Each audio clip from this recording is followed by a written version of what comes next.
ભારે વરસાદની આગાહીને લઈને બનાસકાંઠા જિલ્લામાં એનડીઆરએફની ટીમ તૈનાત કરાઈ છે। જિલ્લા પોલીસ, ફાયર અને ડિઝાસ્ટર વિભાગ, યુજીવીસીએલ વિભાગ પણ સજ્જ છે। જિલ્લા કલેક્ટરે નાગરિકોને એલર્ટ અને સતર્ક રહેવાની સૂચના આપી છે। કલેક્ટરે અધિકારીઓને હેડક્વાર્ટર ન છોડવા આદેશ કર્યો છે।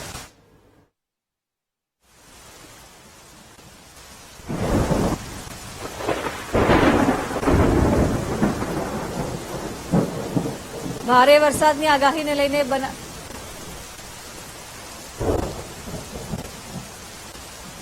બોટાદ જિલ્લામાં સાર્વત્રિક વરસાદથી નદીઓ ભરાઈ છે। નાના છેડા ગામની સુખભાદર નદીમાં પૂર આવ્યું છે। ગોરાઈયા, ભાદલપુર સહિતના ગામડાઓમાં પૂરના પાણી ફરી વળ્યા છે।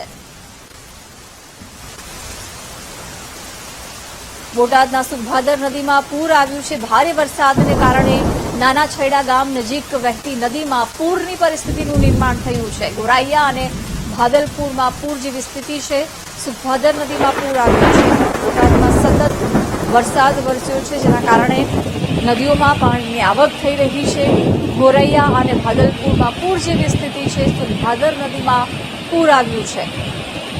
રાજ્યમાં અત્યારે સાર્વત્રિક વરસાદ વરસી રહ્યો છે। બોટાદમાં ગોરાયા અને ભાદલપુરમાં પૂર જેવી પરિસ્થિતિનું નિર્માણ છે, જેના દ્રશ્યો સામે આવી રહ્યા છે। સુખભાદર નદીના દ્રશ્યો જ્યાં પૂર જેવી સ્થિતિનું નિર્માણ છે। નદીમાં સતત પાણીની આવક થઈ રહી છે।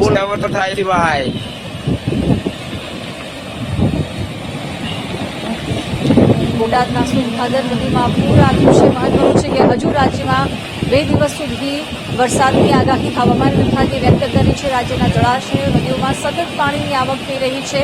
ડેમમાં પણ ભરપૂર પાણીની આવક થતાં પાણી છોડવામાં આવી રહ્યું છે। ત્યારે બોટાદમાં નાના છેયાડા ગામ નજીક વહેતી નદી કે જ્યાં પૂર જેવી સ્થિતિ છે, ગૌરાયા અને ભાદલપુરમાં પૂર આવ્યું છે। વિગતો સાથે સંવાદદાતા રાજુ જોડાઈ રહ્યા છે। રાજુ, હાલમાં શું વધુ વિગતો છે? નાના છેડા ગામ પાસે વહેતી નદીમાં પૂરની પરિસ્થિતિ છે।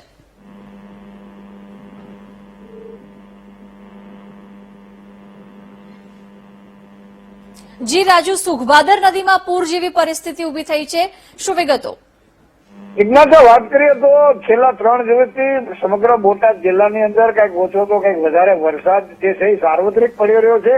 અત્યારે ગઈકાલે અને આજે વહેલી સવારથી જ ધોધમાર જે વરસાદ છે સમગ્ર જિલ્લાની અંદર પડી રહ્યો છે। ત્યારે બોટાદ તાલુકાનું જે નાના છેડા ગામ આવેલું છે ને આ જ ગામની અંદર સુખભાદર નદી નીકળી છે। તે ઉપરવાસના ગામોની અંદર ધોધમાર વરસાદ પડવાના કારણે આ સુખભાદર નદી હાલ 2 કાંઠે બની છે અને જેમાં ઘોડાપુર આવ્યું છે। લાંબા સમયથી જે ખેડૂતો છે વરસાદની રાહ જોતા હતા અને બોટાદ જિલ્લામાં નહીવત વરસાદ હતો। અત્યારે સારો વરસાદ થતા ખેડૂતોમાં પણ આનંદ જોવા મળી રહ્યો છે। જી જિજ્ઞાસા। બિલકુલ રાજુ, જોડાયેલા રહીશું, માહિતી મેળવતા રહીશું।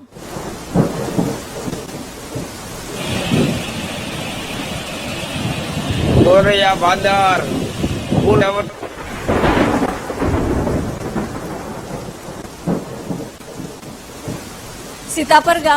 સીતાપુર નદીમાં પૂર જેવી પરિસ્થિતિ છે। પીપરડી અને ઇંગોરાણાની નદીઓમાં પણ પૂર આવ્યું છે। ગઢડા તાલુકામાં સતત વરસાદ વરસી રહ્યો છે। બોટાદમાં એક ધારો વરસાદ જોવા મળી રહ્યો છે, જ્યાં સીતાપર ગામની સીતાપરી જે નદી છે ત્યાં પૂરની પરિસ્થિતિ, પીપરડી ઇંગોરાનો રસ્તો છે એ પણ બ્લોક થયો છે। મહત્વનું છે કે રાજ્યમાં એક તરફ સાર્વત્રિક વરસાદી મેઘમહેર થઈ રહી છે, પરંતુ હાલાકીના દ્રશ્યો પણ સામે આવી રહ્યા છે, જ્યાં રાજ્યના ડેમોમાં ભરપૂર પાણીની આવક થઈ રહી છે, નદીઓમાં પાણી છોડવામાં આવી રહ્યું છે। રાજુ વધુ એક વખત જોડાયા છે। રાજુ, બોટાદમાં એકધારા વરસાદથી ગઢડા તાલુકામાં અનેક જગ્યાએ સમસ્યાઓના દ્રશ્યો પણ સામે આવી રહ્યા છે, શું પરિસ્થિતિ છે?